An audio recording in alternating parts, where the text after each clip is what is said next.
Banyak banget job seeker, khususnya di masa pandemi, berjuang buat dapetin pekerjaan yang mereka mau.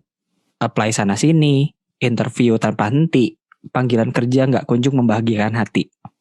Ada juga orang-orang di luar sana yang lagi berjuang menjalankan bisnisnya. Memulai dengan sesuatu yang kecil, terus merintis, tapi target nggak kunjung terpenuhi. Nah, dari dua ilustrasi itu, satu hal yang biasanya muncul di benak kita, apa itu kegagalan?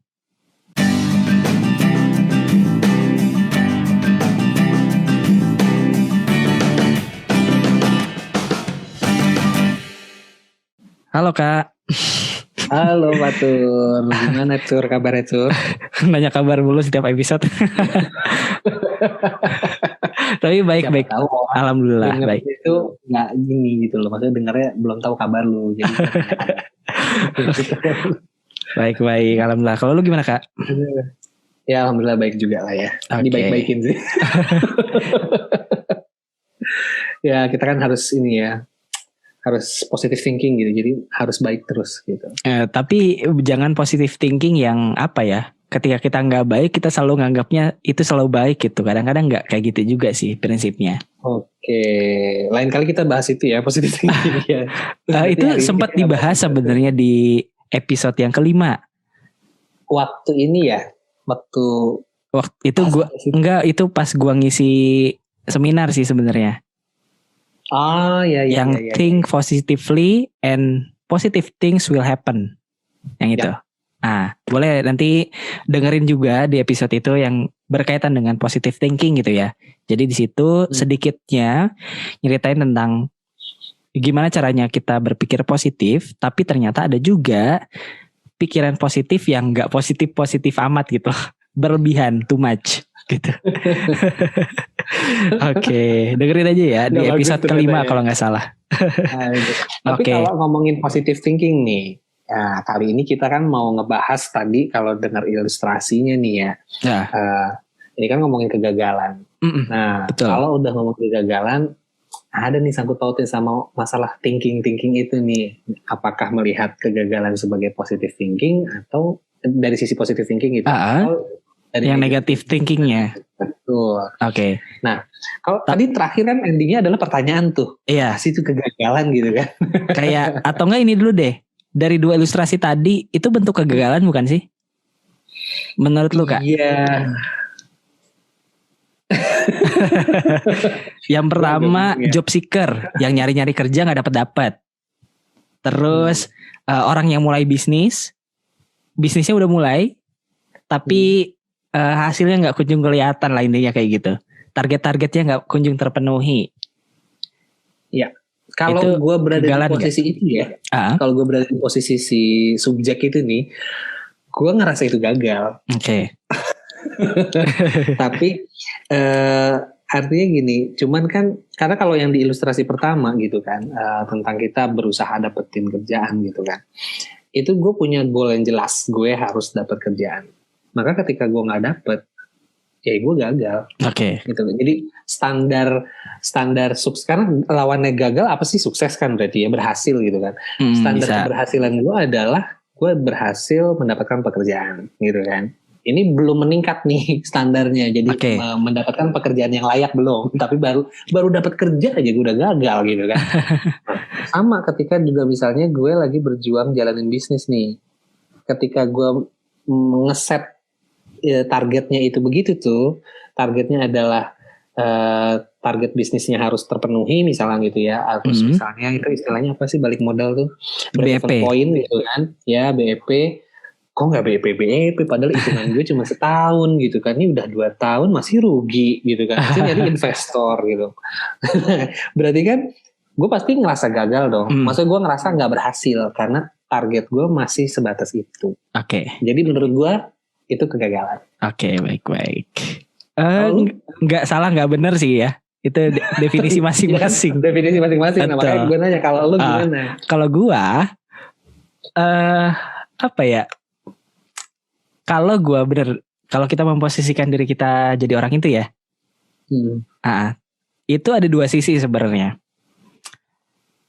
Kalau gue jadi orang yang tadi ya, ketika gue jadi orang yang negative thinking, Nah, ketika gue jadi seorang job seeker, terus gue nggak dapet kerja sama sekali, udah interview sana sini, nggak tembus-tembus gitu ya, nggak kunjung dapat panggilan kerja dan sebagainya. Kalau gue negative thinking, bagi gue itu gagal. Tapi ketika gue punya pikiran yang positif, bagi gue itu belum gagal. Itu berlaku juga buat contoh yang kedua. Nah, kenapa? Langsung aja ini kali ya, ke apa sih sebenarnya itu kegagalan ya? Karena ada kaitannya sama hal itu. Nah, menurut gue ini Kak, dari jawaban gue tadi, kenapa gue bilang kayak gitu? Karena menurut gue yang gue amini dari salah satu episode acuan gue ya, salah satu podcast acuan gue juga gitu di 30 Days of Lunch. Nih gue sering banget kan bahas-bahas itu ke orang gitu ya. Karena gue look up tuh banget gitu sama podcast itu. Soalnya bahasannya bagus ya. Dan salah satu yang episode yang membekas banget di benak gue sampai sekarang adalah ketika dia ngundang Mas Ivan Deva. Nah, dia tuh bilang kayak gini. Kegagalan itu ketika kita berekspektasi, kemudian ekspektasi itu nggak terjadi. Ya hal itu nggak terjadi gitu. Itu gagal. Makanya gue tadi kaitin. Ketika gue jadi job seeker, terus gue ngalamin kegagalan buat nyari kerja. Itu kan ekspektasi gue adalah dapat kerjaan kan. Nah, ketika gue berpikirnya negatif, berarti langsung ketutup kan. Oh, gue gagal nih. Ekspektasi gue gak terlampaui, gak terjadi gitu. Tapi ketika gue punya pikiran yang positif, gue bakal ngerasa kalau misalkan, ya mungkin saat ini gue belum berhasil. Tapi mungkin di saat yang lain, gue bisa berhasil. Jadi belum gagal saat itu. Tergantung pola pikir kita aja. Ketika ekspektasi itu gak benar-benar terjadi. Dan bagi gue adalah gagal itu ketika kita nyerah untuk ngejar sesuatu yang kita cari itu. Bagi gue ya. Kalau menurut lu gimana Kak? Boleh tambahin kali?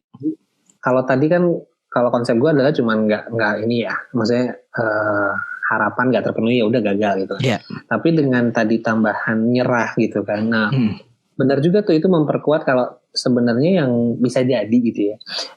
Gagal itu tuh akan lebih tepat kita anggap sebagai kegagalan kalau kita tuh berhenti. Benar. Jadi sebenarnya kalau misalnya nggak berhenti, ya kita kan masih usaha terus. Iya, belum gagal masih berarti kan sebenarnya. Masih belum gagal dong. Bener, nah begitu nyerah, ya udah. Itu berarti berhenti tuh udah berarti gagal deh. Gagal. Iya, ekspektasi kita nggak akan terjadi, bener kan? Tuh. Tapi ketika kita terus maju, ada kemungkinan gitu ekspektasi kita juga nggak terjadi, tapi ada juga kemungkinan ekspektasi kita bakal terjadi. Tapi seenggaknya kemungkinannya jadi 50-50 kan? Enggak 100-0 kan? Gitu. Betul. Itu sih kalau mikirin di logika doang ya kayak gitu. Tapi gue mengamini banget sih definisi itu. Ya ketika kita memang nyerah, ya udah semua pintu keberhasilan itu ya bakal ketutup. Tapi ketika kita nggak nyerah, kemungkinan jadi 50-50 tadi. Ada kemungkinan kita gagal lagi, tapi ada kemungkinan kita berhasil. Tergantung kita mau milih yang mana. Kalau gue sih milih yang 50-50 ya. Udah jelas. Iya. Walaupun butuh effort lebih. Sebenarnya gitu. Tapi begitu dipraktekin enggak gitu konsepnya. Enggak gitu. Benar-benar. Nah, karena ini juga sih banyak banget orang sukses di luar sana yang bilang sukses itu enggak cukup dari kerja keras. Nah, enggak cukup juga dari pikiran kita yang cerdas gitu. Tapi namanya ada juga endurance, ketahanan. Itu yang paling penting. Orang-orang sukses di luar sana kalau kita dengar ceritanya, pasti kan kayak banyak banget cerita tidak mengenakan dalam kisahnya. Hairul Tanjung, dia sempat dijuluki si anak singkong, yang miskin banget sekarang kaya banget gitu kan. Terus banyak juga orang-orang lain yang itu bisa gak ya gitu? Gue gak apa-apa jadi anak bawang tapi terus kemudian jadi kaya banget. Gak tahu juga ya, karena kisah hidup orang beda-beda ya. Nah tapi banyak banget gitu loh. Kisah hidup mereka yang gagal terus ya. Gagal pertama, gagal kedua dan sebagainya. Tapi akhirnya berhasil. Gitu. Jadi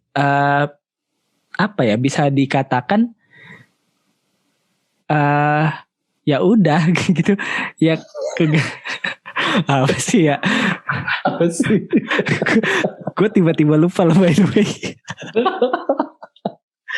Tiba-tiba gagal gitu. Tapi ini bukan gagal loh ya, lu nggak berhenti kan dari sini terus langsung di stop. Ini gue terus lanjut ya. langsung studi kasus. Gue terus lanjut nih buat ngebahas sesuatu. Ya gitu sih Kak. Tapi, ya. Kira-kira nih Tur, lu sendiri pernah ini nggak sih merasa gagal dalam hidup, merasa loh, karena memang gue rasa ini state of mind ya, gagal itu state of mind gue gitu kan. Walaupun sebenarnya hampir semua orang itu punya konsep yang sama tentang gagal. Lu nggak bisa ya udah lu gagal gitu kan, selesai. Betul. Nah tapi balik lagi gitu kan, kalau kayak tadi dibilang tuh nyerah gitu kan, berarti kan stop di situ tuh. Ada nggak sih lu momen kayak gitu tuh, ngerasain momen kayak gitu? Oke. Momen ngerasa gagal dulu kali ya. Kalau bener-bener gagal kan sebenarnya nggak ada ya. Iya, gagal jadi anak gitu ya. Gagal jadi manusia. Gitu kan sebenarnya nggak pernah ada kan. selama kita masih hidup gitu kan, kita nggak pernah gagal sebenarnya. Gitu. Aku suka tuh. Selama kita hidup, kita sebenarnya nggak pernah gagal. Nggak pernah gagal. Iya sih? Iyalah. Iya gak sih? Karena kita masih punya kesempatan buat terus ngelakuin itu kan. Iya, cuma bedanya kita nyerah. Iya, cuma pilihan itu doang. Orang itu nyerah atau enggak. Gitu sih. Lu kali ini bener banget. Nah, gue baru kepikiran. Keren. Nah, berdasarkan pengertian itu ya, dulu gue pernah ngerasa gagal. Dulu ya, gitu. Kayak dimulai dari kapan ya? Dari SMP. Dari SD, lulus SD. Terus mau masuk SMP.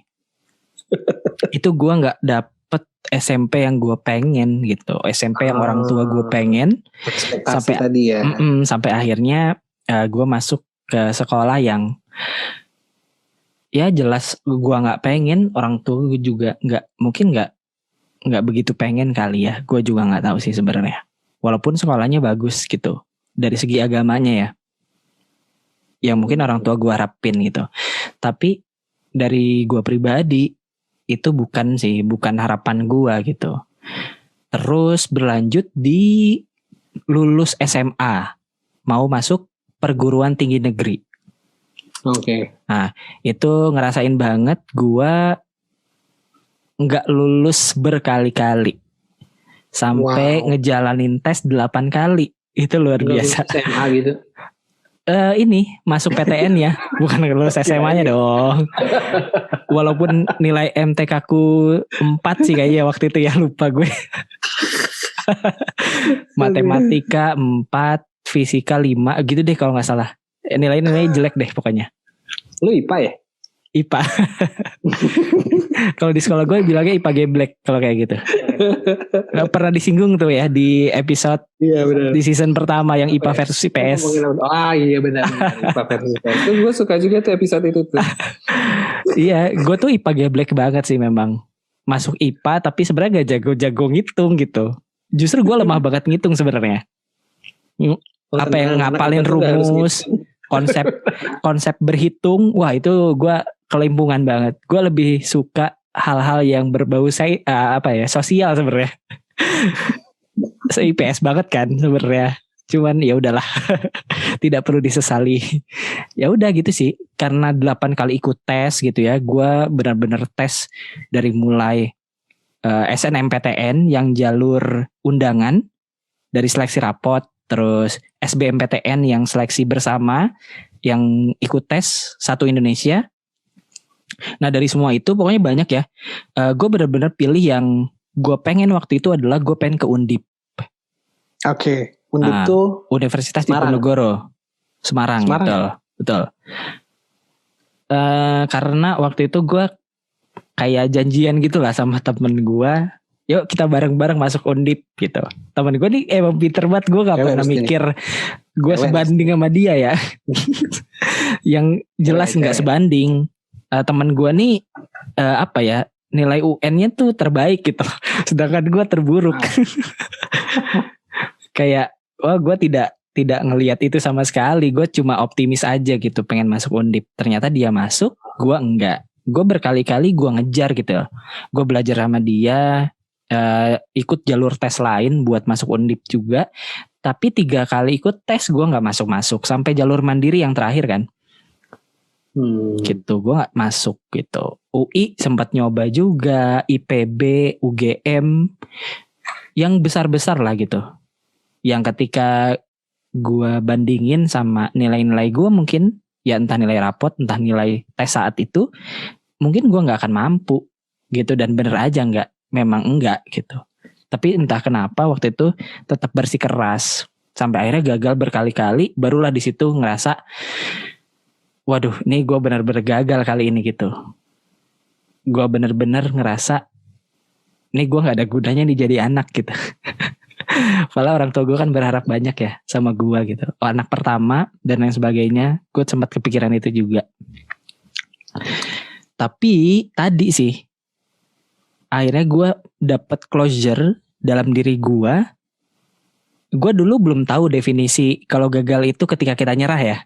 By the way, tapi gue tuh kayak ngerasa apa ya? Ya udah, gue nggak ada pilihan lain selain nyoba lagi. Karena gue waktu itu nggak punya pilihan kedua. Gue nggak mau masuk swasta.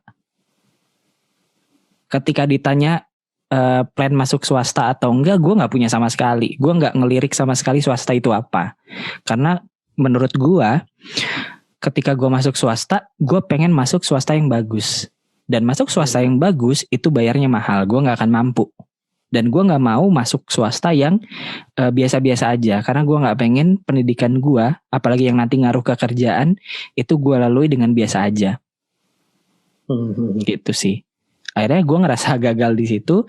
Tapi karena gue gak punya pilihan lagi untuk diem gitu aja, akhirnya gue nyoba lagi. Sampai akhirnya di tes ke-8. Tes terakhir waktu itu UNJ. Setelah itu gak ada tes-tes lagi. Ya karena udah terakhir kalau nggak salah waktu itu mandiri UNJ itu. Iya. Itu alhamdulillah sih dapat di pilihan kedua. Dulu pilihan pertama gue pendidikan biologi, tetap masuk IPA. Kekeh ya. Tapi dapatnya bahasa Indonesia. Bagus dong. Iya, di tempat yang sebenarnya gue jago sih. Cuman entah kenapa waktu itu kepala gue ketutup sama, nih gue IPA harus IPA. Oke.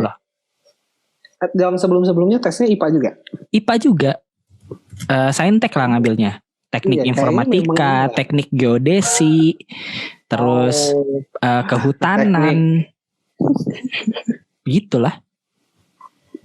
Itu apa ya? Jurusan-jurusan yang daya saingnya tinggi banget gitu. Dan entah kenapa gue terlalu percaya diri saat itu ya.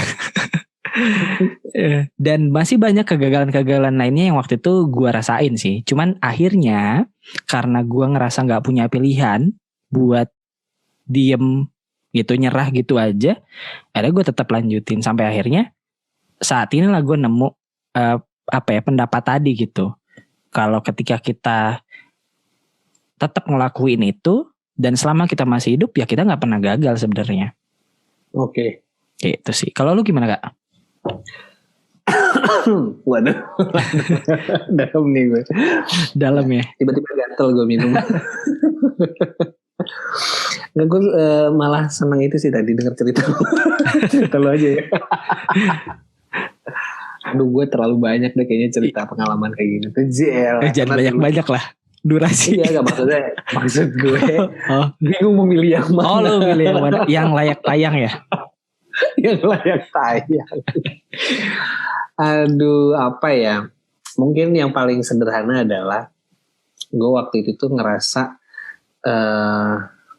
lebih ngerasa kayak gagal memanage diri gue sih. Oke. Jadi kayak gue tahu nih potensi gue nih. tapi gue nggak melakukan hal itu dengan maksimal. Gue stop gitu loh. Nah itu makanya gue ngerasa gagal kan. Waktu itu gue lulusan terbaik di SMP. Congratulations. Tapi, udah lewat ya. Tapi tidak menjadi yang terbaik pada saat masuk SMA. Jadi gue dulu ngerasa di atas angin kayaknya ya. Jadi itu di SMP mungkin nggak terlalu banyak saingan gitu kan. Sekolahnya juga sekolah kecil waktu itu. Lulus dengan nilai tertinggi, ya udah bangga aja gitu kan. Tapi gue tahu nilai itu sebenarnya nggak bagus. Gue tahu nilai gue itu sebenarnya nggak maksimal gitu. Oke. Begitu daftar kan gue pindah ke Jakarta gitu. Wah gila, gue ketemu sama orang-orang yang high class gitu kan. Yang nilainya rada-rada gila gitu kan. Hah, ada ya orang nilainya segini gitu kan. Dan tapi juga itu aja gue posisi di nomor 10 kalau nggak salah. 10 apa nomor 11 gitu kan. Pendaftar dengan nilai terbaik gitu. Yes. Tapi enggak, di sekolah negeri gue nggak diterima. Sekolah negeri gue urutan kesekian karena kan dari luar Jakarta itu hanya diterima 5%, itu hanya sekitar 15 orang kapasitasnya gitu ya. Dan yang daftar tuh lebih dari 100-200 orang dari luar Jakarta. Ini karena sekolah gue kan waktu itu kan di 3828 sama 109 posisi pinggir Jakarta, posisi dekat banget, itu pinggiran Jakarta Selatan. Jadi akan mudah diakses sama orang-orang dari Depok, Bogor gitu ya kan. Untuk daftar di situ, makanya banyak banget pendaftar dari luar Jakarta. Nah, akhirnya gue move ke satu sekolah negeri tapi madrasah gitu kan. Nah, di madrasah itu posisinya gue di nomor 10 besar lah gitu kan. 10 besar. Gue lupa nomor 9 atau nomor 10. Nah, si ketua OSIS gitu ya. Ketua OSIS. Temen gue yang akhirnya menjadi ketua OSIS itu dia ada di urutan nomor 1 dan dia adalah teman pertama gue di sekolah itu karena dia pertama kali orang yang gue tegur pada saat gue ujian masuk. Oh, dia nyontek apa gimana tadi tegur?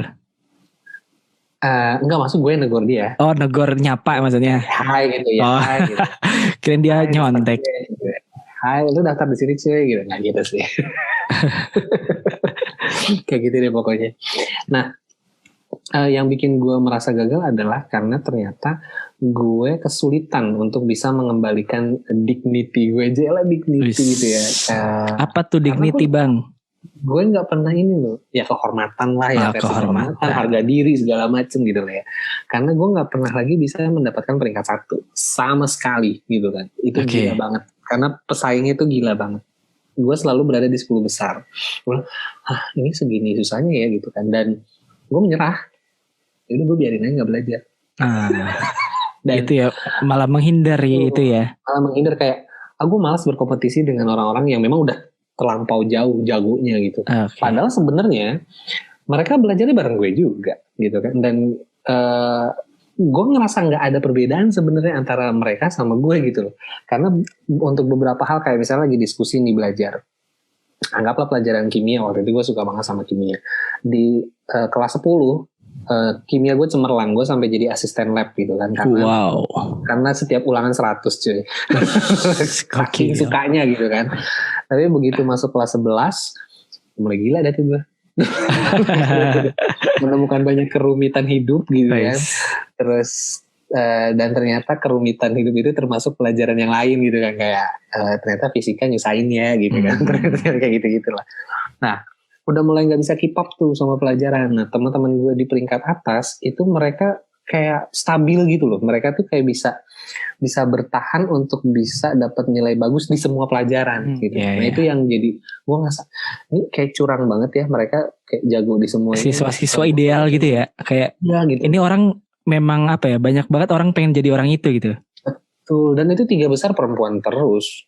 5 besar malah perempuan. Gue sebel banget karena gila ini gitu kan, apa sih bedanya ya? Dan karena akhirnya gue berhenti di situ.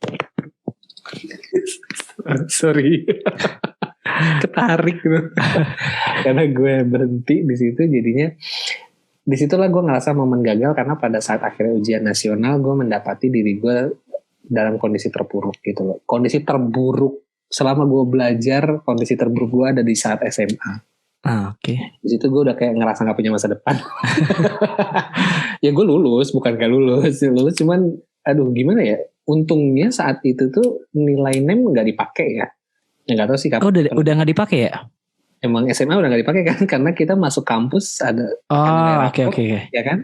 Nilai rapot sama nilai tes kan. Nah, makanya kan nilai NEM sebenarnya nggak guna banget. Tapi NEM itu kan menentukan kelulusan. Betul. Dan itu tapi di zaman gua nggak. Oh, tahun gue masih ya gitu. Tetap ada nilai minimal, cuman nilai minimalnya kecil banget. Makanya gue nilai 45 tuh masih lulus aja. Ya sebenarnya sama sih, masih kecil juga. Cuma maksudnya tuh dulu adalah tahun pertama itu 3 pelajaran. Jadi sebelumnya tuh 5. Tapi by the way lu masih ngerasain pressure ketika nanti nggak lulus UN gitu, misalnya lu bakal bunuh diri atau gimana gitu? Masih, karena kalau masih ya?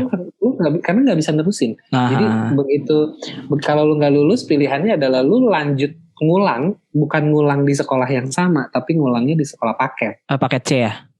Paket C, dan paket C itu nggak di sekolah kita loh. Maksudnya paket C itu misalnya lu ngambil paket C gitu kan. Iya, bareng itu kan orang-orang tua dan sebagainya kan, gitu. Banyak banget itu. Kayak aduh, langsung itu turun banget gitu kan. Iya. Atau pilihannya lu ngulang 1 tahun. Nah, setelah gue lupa di tahun berapa itu ada UN yang bisa diulang gitu loh. Jadi kayak misalnya dia gagal nih di bulan April, dia bisa ngulang di bulan Juli gitu misalnya. Itu ada ya? Tuh. Ada, tapi kayaknya gue ngerasain kayaknya cuma sekali atau 2 kali momen kayak gitu ya. Gue ngeliat ada fenomena itu. Oke, kayak second chance gitu ya, kayak kesempatan kedua ya. Betul, karena memang pada saat ada kebijakan kita harus ngambil paket C itu kan banyak yang protes, itu polemik banget waktu itu. Gara-gara ya gila ya, kita 3 tahun belajar ditentukan hanya dalam 1 hari dan kita gagal, kita langsung diturunkan derajatnya gitu kan. Yang tadinya akreditasi A, sekolahnya terbaik, misalkan tiba-tiba kita dapat ijazah paket gitu kan, yang sama dengan teman-teman yang mungkin hanya sekedar formalitas gitu kan. Nah itu yang jadi beratnya dulu di situ, stres banget. Apalagi kalau tahu ya nilai gue itu benar-benar di ambang batas ketidaklulusan. Itu kalau gue salah 1 nomor lagi, 1 nomor aja, udah gue udah. Gagal ya. Udah gue lah, itu bukan cuma gagal ya, itu aja gue ngerasa gagal loh Tur.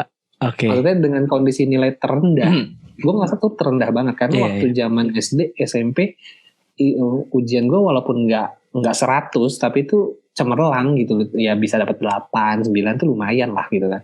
Begitu masuk SMA nilainya segitu, ya Allah gitu, kayak itu udah runtuh semuanya. Itu udah. Dan karena yang bikin gue ngerasa gagal adalah gue tahu potensi gue gitu, gue tahu kalau gue bisa. Itu sebenarnya yang bikin gue ngerasa gagal. Gue tahu, dan gue tuh ngerasa waktu itu pengen ngulang. Kayak boleh gak sih ngulang SMA lagi gitu. Itu momen yang paling menurut gue tuh. Dan itu yang akhirnya membuat gue patah arang ya untuk langsung melanjutkan ke jenjang berikutnya. Karena gue ngerasa langsung derajat gue kayaknya sama deh sama orang-orang yang lulus langsung kerja. Nilai gue gak bisa dipertaruhkan. Jadi kayak gak berani untuk ngambil kesempatan ikut tes atau apa segala macem. Selain masalah lainnya ada juga sih masalah. Oke. Tapi pada akhirnya by the way, lu kan ngerasa gagal saat itu ya, sampai akhirnya ngerasa nggak mau lanjut lagi gitu. Betul. Nah, tapi sekarang kan gue tahu nih lu udah sampai posisi ini sekarang ya. Nah, berarti kan itu dilanjutin dong pada akhirnya. Betul. Nah, betul. Waktu itu momen kayak gimana tuh sehingga lu mutusin buat lanjut lagi? Berarti kan lu belajar kan dari kegagalan itu. Benar-benar, lu ketemu orang yang tepat. Oh, ketemu orang yang tepat. Ya, bisa ceritain nggak? Gue kalau cerita orang ini, gue udah nggak bisa berkata-kata aja, lebih banget karena lu nggak bisa cerita dong, nggak bisa berkata-kata. Iya, berkata gitu ya. Pokoknya adalah orang ini menurut gue nih ya, ini orang yang, kenapa gue bilang ini orang yang tepat? Mungkin menurut gue setiap orang harus menemukan orang model begini gitu. Entah itu dia dari keluarga kita gitu kan, baik itu ayah, bapak, kakak, adik gitu kan. Tapi ini orang ini sosoknya bisa siapa saja, tapi dia punya satu kemampuan encourage yang besar banget. Ini dia tidak selalu berpikiran positif, jadi nggak selalu positif enggak, tapi dia selalu bisa bikin gue ngerasa dihargai. Jadi diri lu sendiri gitu. Betul. Jadi kayak misalnya nih, gue udah ngerasa nggak bisa ngapa-apa dong. Gue ngerasa aduh hidup gue udah kayaknya gue kerja di bengkel aja deh gitu kan. Kayak gitu loh. Serius bener-bener udah kayak gue udah nggak bisa berpikir untuk ngapa-ngapain selain gue kerja kasar gitu kan. Karena lulusan SMA di zaman itu tuh masih, apalagi zaman sekarang ya, zaman itu tuh udah menjadi hal yang berat untuk bisa mendapatkan pekerjaan yang layak gitu kan. Dilalah ketemu orang ini ya, si mas-mas inilah ya gitu ya. Mas ini tuh udah memberikan gue kesempatan gitu, memberikan kesempatan untuk mencoba hal baru yang gue belum pernah lakukan gitu kan. Nah di situ gue dikenalkanlah sebuah sebuah cara gitu ya, pokoknya sebuah pekerjaan gitu kan yang, nah lu coba nih gitu kan, kamu coba deh mungkin bisa kali ini gitu kan. Nggak gitu sih, nggak kali bisa ya, dia kalimatnya tuh nggak gitu, itu nggak mendukung ya. Iya. Dia tuh kalimatnya gini, dia nggak pakai nanya sih sebenarnya, dia cuma nanya apa tuh, ini pakai nama Raka ya, karena dia manggilnya sebenarnya bukan Raka. Kak, kosong nggak besok gitu kan? Terus gue jawabnya, saya kosong setiap hari lah. Ya. Prinsip pengangguran. Pengangguran, cuma kan dia bahasa-bahasa kan. Iya. Oh yaudah kalau kosong temenin yuk. Nah, dia bahasa itu temenin yuk, kita ada ini kunjungan nih ke salah satu tempat gitu kan. Dia beneran cuma minta gue nemenin. Gitu. Nemenin doang, bener, pure nemenin. Tapi kemudian itu jadi yang pertama, gue tuh cuma kayak nanti kamu bantuin ini aja, bantuin nemenin orang-orang yang lagi present gitu kan di sana. Oke gitu. Jadi ya gue cuma kayak bawain barang, terus ya setting gitu kan. Dia cuma sekedar gitu. Tapi kemudian dia mungkin ngelihat, gue nggak ngerti ya, dia ngeliatnya dari mana, tiba-tiba dia memberikan kesempatan lain. Nah, lo diminta ngelakuin hal lain gitu ya? Betul, diminta hal lain, misalnya, kita ada agenda lagi nih gitu kan, minggu depan ke tempat ini gitu kan, mau coba nggak maju ke depan gitu kan. Tapi by the way ini konteksnya positif ya? Positif. Iya, takutnya nanti ada yang kira, oh ini apa gitu ya, enggak ya? Enggak, positif banget, ini tuh ya kerjaan sih yang ditawarin gitu kan, dan ini positif banget. Terus mau coba nggak maju ke depan gitu kan untuk tampil gitu. Wah boleh nih gitu kan. Ngapain saya nggak bisa nih kalau ngomong depan publik gitu. Kan udah ngeliat teman-teman kemarin ngomongnya apaan sih, cuma begitu doang. Ya ntar di briefing gitu kan. Ntar kita briefing, ya kamu pakai bahasa kamu sendiri gitu. Nah udah deh tuh. Itu pengalaman pertama gue untuk ngomong di depan publik ya, yang gue nggak kenal, dan itu punya misi. Kalau mungkin sebelumnya zaman SMA gue pernah ngomong ya ada misinya adalah tugas gitu kan. Maksudnya tuh misinya tuh adalah hal-hal yang nggak terlalu penting buat gue. Nah ini kan misinya tuh kayak bawa nama orang kan, kayak, kalau gue jelek nih present di depan orang, ini yang jelek nggak cuma gue nih gitu kan, tapi ada orang lain di belakang gue gitu kan yang juga akan jadi jelek. Sorry motong Kak bentar. Berarti lu ketika SMA, SMP SMA gitu ya, nggak ikut organisasi? Enggak. Oke. Ikut sih sebenarnya. Cuman tapi nggak ada momen ketika lu harus ngomong depan orang yang ngebawa misi persis kayak tadi gitu ya? Ada sih, tapi gue nggak menganggap itu yang inilah karena orangnya tepat gitu aja. Jadi ketika mungkin dulu gue punya kesempatan itu di zaman SMA karena gue sebenarnya ikut rohis, tapi gue aja nggak ngerti dulu gue bidang apa, terus kerjaannya ngapain. Kayaknya gue cuma sekedar manggilin temen yang yuk rohis atau meramaikan majelis gitu ya supaya kumpulan itu jadi penuh karena ada gue nambah satu gitu ya. Jadi gue ngerasa waktu itu nggak punya banyak kontribusi sih gitu kan, jadi kayak penambah jumlah aja gitu. Nah begitu, karena mungkin nggak pernah ada orang yang nyentuh gue secara itu gitu, begitu, atau gue nggak peka saat itu gitu ya. Sebenarnya mungkin ada, cuman gue nggak peka. Nah dari si orang ini, karena posisi kan gue lagi terpuruk ya. Iya. Posisi lagi nggak bagus-bagusnya, lagi ngerasa bad mood tiap hari gitu kan. Tiba-tiba dia datang menawarkan hal-hal yang baru, belum pernah gue lakukan, ya versi gue gitu ya. Kan kalau di organisasi gue kenal semua, gue ngomong depan publik juga.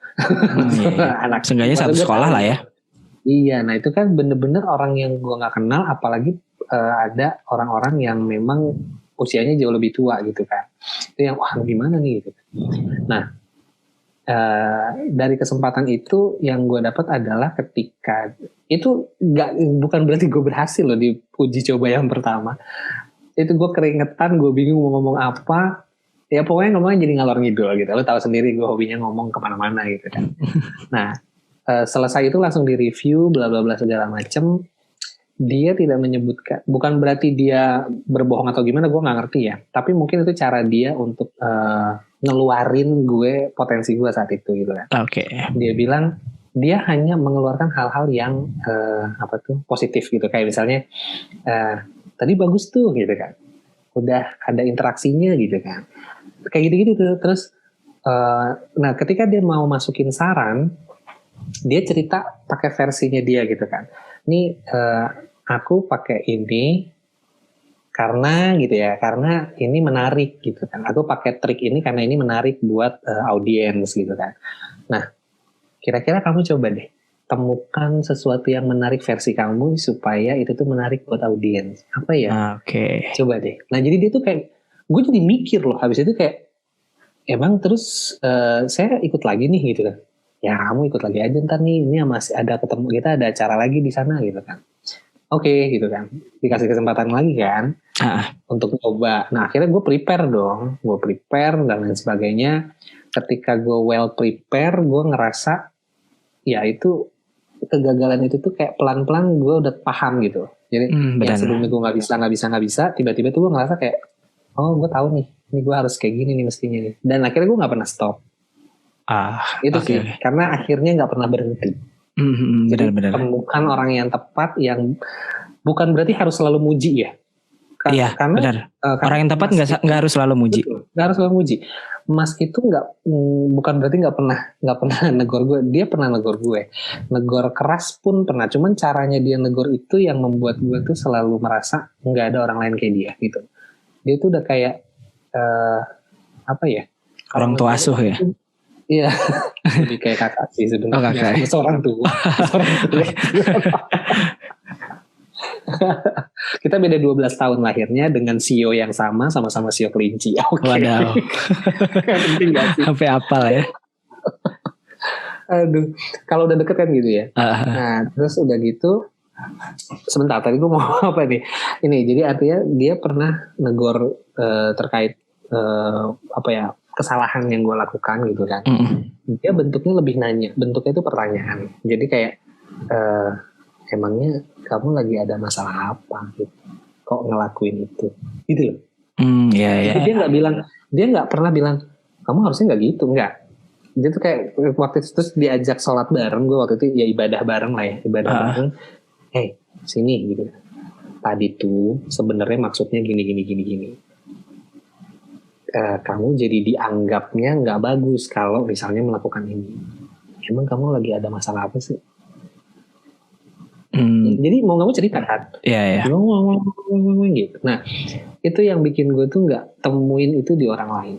Ada sebenarnya orang lain yang juga mungkin punya pengetahuan, maksudnya gini loh. Dia tuh tahu dan dia tuh misalnya pengen mengembangkan gue gitu loh. Tapi cara dia tuh nggak kayak gitu. Cara dia kayak lebih keras gitu kan. Karena dia mendapatkan pelajaran hidupnya dengan keras.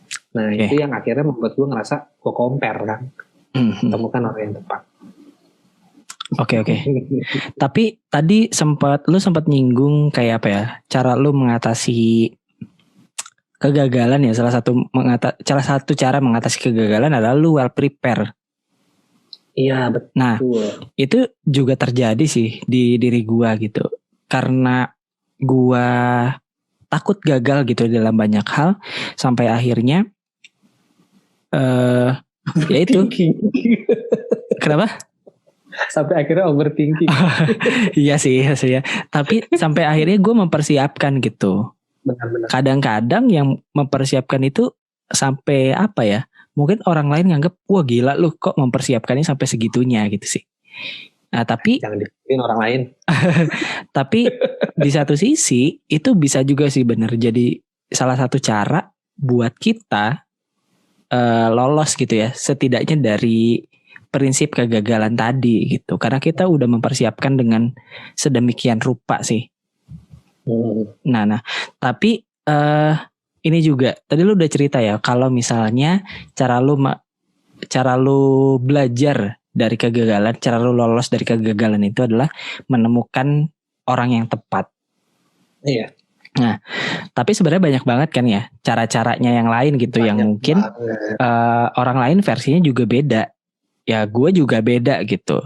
Kalau gue mungkin nggak dapat dari orang lain, tapi maksudnya dapat dari orang lain ya, cuman nggak secara terang-terangan orang lain ngebilangin gue kayak lu gitu Kak. Gitu. Lebih ke apa ya? Kalau yang bisa gue ingat sih, lebih ke gue mengiterasi pengalaman-pengalaman yang pernah gue alamin sih.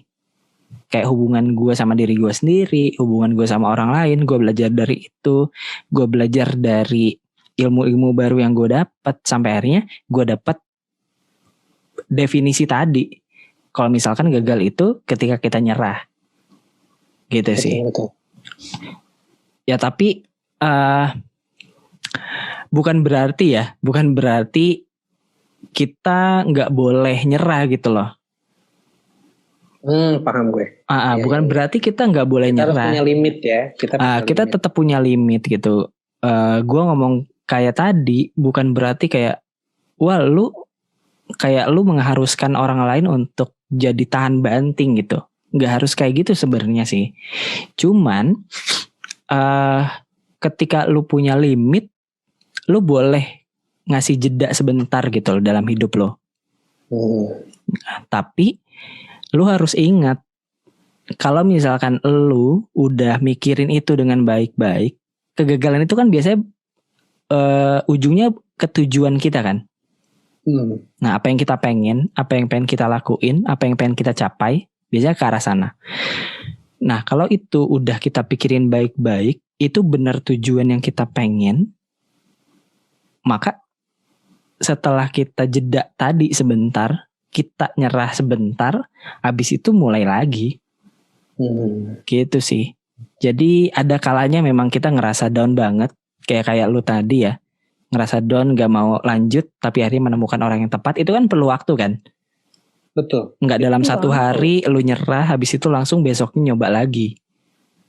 Nah itulah itulah artinya maksud gue, lu nggak apa-apa nyerah gitu, tapi coba cari cara untuk bangkit lagi, untuk balik lagi ya, untuk ada di jalur lu lagi. Kayak lagu deh. Kita boleh jatuh. Untuk ada di jalur lu lagi, karena ada tambahan juga nih dari Mas Ivan Deva juga dari podcast 30 Days of Lunch. Waktu itu dia jadi narsumnya ya. Dia bilang kayak gini. Apa ya? Kalau kita ngerasa gagal, kita tuh harus ngejalanin hidup yang berjeda. Kayak tadi yang gue bilang ya. Kita harus ngejalanin hidup yang berjeda.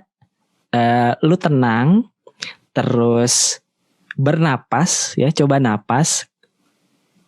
Hirup napas, terus keluarin, terus lu rasain itu dari setiap hembusan napas lu itu. Dari situ coba deh lu pikirin, lu kan masih bisa napas ya. Kalau misalkan kayak gitu, lu masih hidup berarti kan? Betul. Nah, itu berarti Tuhan masih ngasih kesempatan buat kita buat lanjut. Oke. Gitu. Itu sih yang bikin gue terenyuh banget gitu, karena dia juga nambahin setiap dari kita tuh sebenarnya ditunggu. Gitu Kak, kita tuh ditunggu sama orang lain yang entah kita udah kenal, entah kita belum kenal di luar sana. Kita ditunggu buat bantu mereka, untuk bantu mereka keluar dari masalah hidup mereka, dari pengalaman-pengalaman yang pernah kita punya, dari power yang kita punya. Entah waktunya kapan gitu, entah besok, entah lusa, entah 10 tahun lagi, entah 20 tahun lagi, tapi sebenarnya kita ditunggu. Gitu. Se ngerasa uselessnya kita tuh pasti ada gunanya deh. Gitu kan? Kadang kita ngerasa useless kan. Nih gue cuma bubuk ranginang gitu kan. Di kalengkongguan gitu. Tapi sebenarnya kita punya guna gitu. tergantung kita mau nyari atau enggak gitu. Dan ketika gue sadar ya kalau misalkan gue ternyata ditunggu, ya udah kayak akhirnya gue selalu berkesimpulan kayak tadi sih. Kalau gue nggak dapet apa yang gue mau saat itu bukan berarti gue gagal. Itu belum berhasil aja. Tapi ketika gue berhenti buat nyoba, sama sekali berhenti ya, itu baru gue gagal. Gitu sih. Sip. Okay. Tapi perlu gue sampaikan ya, takut ntar orang-orang mikirnya ini lagi. Apaan gue tuh? bagus lagi. Cerita gue tentang gue well prepare itu sebenarnya gini, konsep well prepare setiap orang tuh beda-beda. Itu maksud gue. Nah, yang memang gue lihat gitu kan dari diri lu Nitur, well prepare lu tuh memang keren banget gitu loh. Maksudnya tuh bener-bener kayak wow, kayaknya lu tuh bener-bener meticulously in detail gitu loh. Jadi bener-bener sampai ke detail. Sementara gue bukan orang yang kayak gitu. Jadi kalau gue tuh lebih well prepare gue adalah memperbanyak referensi. Oke. Jadi kayak misalnya nih ngomongin soal public speaking, itu yang gue lakukan untuk well prepare, jarang banget gue nulis naskah, tapi gue nonton banyak orang ngomong. Jadi karena ketika gue nulis naskah gue bingung mau nulis apa gitu. Jadi gue banyak nonton orang ngomong, terus gue ya udah akhirnya cuma begitu doang. Bahkan kayak misalnya kalau ada yang nanya gimana sih caranya kita biar nggak nervous gitu kan saat ngomong di depan publik, ya gue baca-baca artikel aja gitu. Dan nggak ada satupun yang gue lakukan selain bernafas dengan baik gitu. Jadi dari semua ide-idenya tuh, dari mulai minum apa, terus peregangan segala macam, senam gitu kan. Yang gue bisa lakukan sampai saat ini adalah ketika gue lagi kondisi mau masuk ke publik gitu ya gue tarik nafas dengan benar gitu ya. Artinya itu benar-benar gue sadar gue nafas dan gue menghembuskannya pelan-pelan dan gue siap untuk ngomong. Jadi itu doang yang gue lakukan sampai saat ini. Dan mindful gitu ya. Jadi benar-benar kita merasakan keberadaan kita gitu kan. Yeah. Itu yang makanya kadang kalau ditanya lu tipsnya apa, ya kagak ada lah. Kalau misalnya gue lagi itu ya lu sadar kalau lu ada di situ gitu kan. Nah ya itu tadi ya, artinya tuh setiap orang punya caranya masing-masing untuk bisa bangkit. Benar. Dan sebenarnya yang berat adalah ketika kita bangkit harus memerlukan alasan dari luar. Itu yang sebenarnya yang berat. Gue termasuk yang berat karena posisinya gue perlu orang lain. Gitu. Perlu mungkin sebagian besar orang yang ya gak tahu yang kayak gue gitu ya. Dia butuh ketemu sama orang yang tepat gitu kan. Tapi memang siapapun kalau ketemu orang yang tepat pasti bagus gitu loh. Dapat mentor yang bagus itu pasti jadi gitu. Nah cuman kan nggak semua orang punya kesempatan yang seperti itu gitu kan. Bisa jadi dia jadi society-nya atau lingkungan rumahnya atau apanya belum sepenuhnya punya konsep mendukung gitu kan. Nah makanya yang paling tepat adalah kita meramu sendiri cara kita bangkit. Ibaratnya tuh kita harus coba. Gue sih sempat mikir gini dulu, gue inget ya dulu kalau gue misalnya jatuh gimana ya? Apa ya yang ada di pikiran gue sampai gue tetap mau lari gitu. Oke. Gue jatuh nih dari lari nih, berdabuk gitu kan, berdarah segala macam atau kaki pencok-pencok gitu. Tapi lu gak berhenti lari gitu ya? Betul. Itu dulu di pikiran gue ada apa ya? Kan sebenarnya kita kayak lupa gitu. Lu belajar sepeda emang tahu-tahu jago kan kagak? Enggak jatuh dulu lah. Enggak. Pokoknya gue jamin 100% gak mungkin enggak, pasti pernah ngalamin jatuh. Ada gak sih orang yang belajar sepeda gak jatuh? Gue gak tahu ya. Gak tahu deh. Karena semua yang gue tahu gitu ya, teman gue segala macam, saudara gue kalau main sepeda jatuh dulu tuh gue ngeliatin, jatuh loh, gue juga jatuh gitu. Gak ada tuh yang gak jatuh gitu. Nah cuman kan gue juga lupa saat itu di pikiran gue apa ya untuk bisa bangkit lagi gitu. Oke. Dan sebenarnya mungkin sempat dengar bahasan kita tentang rasa takut gitu ya. Nah ini rasa takut ini bisa banget jadi bahan bakar untuk kita bangkit sebenarnya. Karena ini gue alami ketika misalnya saat-saat ini gitu ya, ketika gue misalnya lagi jatuh atau dalam kondisi gak enak, rasa takut itu sengaja gue munculin. Karena kalau kebablasan lu gak punya rasa takut, lu kayak bodo amat lah sama hidup. Tapi ini ketika rasa takut itu gue munculkan kayak, aduh, gak bagus nih hidup gue begini. Gue takutnya nanti jadi gini-gini nih. Gue harus perbaiki. Nah itu loh. Oke. Ini ada satu yang gue tangkap nih Kak ya. Yang mungkin ini bisa jadi closing ya. Apa tuh? Gimana? Kalau konteksnya tadi, misalnya lu jatuh ya. Lu jatuh terus entah kenapa lu selalu pengen bangkit lagi gitu. Walaupun atau lari lagi gitu kan. Walaupun tahu rasanya jatuh tuh kayak gimana. Betul. Nah mungkin jawabannya kayak gini kali ya kalau bisa gue pikirin. Sesimpel karena kita punya tujuan. Coba kalau misalkan lu lari, lu pasti punya tujuan kan? Betul. Entah tujuan yang jangka pendek, misalnya lu lari dari jarak 100 meter doang dari rumah lu ke lapangan depan rumah lu, atau lu ngejar yang jauh gitu. Betul. Tapi di antara dua contoh tadi, poinnya adalah lu punya tujuan. Dan tujuannya kuat ya. Nah tujuannya kuat, eagernya kuat gitu loh. Ya, betul. Kayak ya udah, akhirnya lu nggak punya pilihan buat tetap lari, bangkit lari lagi. Kalaupun jatuh, selama lu punya tujuan, lu bakal terus lari lagi kan, nggak berhenti kan? Benar. Gitu. Gila. Ini ilustrasinya bagus ya? Bagus. Pas banget. Gila, bagus banget. Karena itu juga jadi tema besar juga ya, kita punya visi hidup itu jadi tema besar. Dan semua orang sukses lu dengerin omongannya semuanya cuma punya visi, udah nggak ada lagi.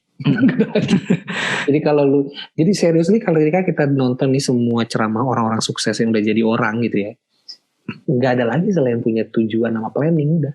Bener. Oke. Wah ini banget sih, bikin episode ini bikin gue mikir sih. Mikir ke masa lalu, mikir ke masa depan. Ya takutnya tadi sih, ngerasain lagi momen gagal dan takut buat bangkit gitu sih. Tapi setelah dapat kesimpulan tadi ya Kak, gitu, selama kita punya tujuan, maka hidup kita bakal terus berlanjut sih, itu sih. Jadi mulai saat ini ya, yang teman-teman dengerin juga, yang lo dengerin juga Kak, yang satu-satunya yang bisa gue benerin bukan bukan cara gue gimana caranya nggak gagal, tapi gue bakal benerin tujuan gue kayak gimana.